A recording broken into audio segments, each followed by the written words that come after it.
గౌరవనీయులైన ఆంధ్రప్రదేశ్, తెలంగాణ, ఉమ్మడి తెలుగు రాష్ట్రాల ప్రజలకు నమస్కారాలు.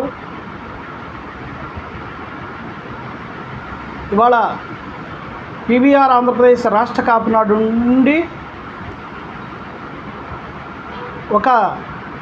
కొన్ని గంటల క్రితం టీవీ స్క్రోలింగ్లో చూశాను. పొన్నం కాంగ్రెస్ లీడర్, అలాగే లిక్కర్ స్కామ్లో ఈ మధ్య బెయిల్పై బయటకు వచ్చినటువంటి కవిత గారు, మీరు ప్రాంతీయతత్వం రెచ్చగొట్టే విధంగా మాట్లాడవాకండి.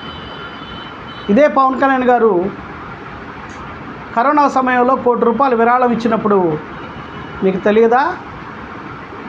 భారతదేశంలో ఎక్కడైనా పార్టీ పెట్టచ్చు, పార్టీ పెట్టిన తర్వాత ఎక్కడి నుంచైనా సరే పోటీ చేయవచ్చు, ఎక్కడి నుంచైనా సరే భావ ద్వేషాన్ని కానీ వాళ్ళ మీటింగ్ కానీ పెట్టుకోవచ్చు. కాంగ్రెస్ ఆంధ్రాలో పెట్టుకోవట్లా? దయచేసి ఈ విషయాన్ని గుర్తుపెట్టుకొని మీరు మాట్లాడిన మాటలు వెనక్కి తీసుకోండి.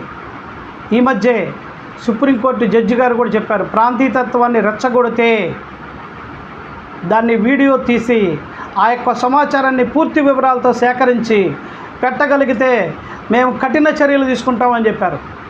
ఇవన్నీ విషయాలు గ్రహించి మీ యొక్క పార్టీని మీ యొక్క ఉద్దేశంతో మీరు చేసుకోండి. తప్పితే పవన్ కళ్యాణ్ పార్టీని కానీ మీరు కానీ ఇది చేయడానికి, అలాగనే మీరు మాట్లాడిన మాటలను కూడా వెనక్కి తీసుకోండి.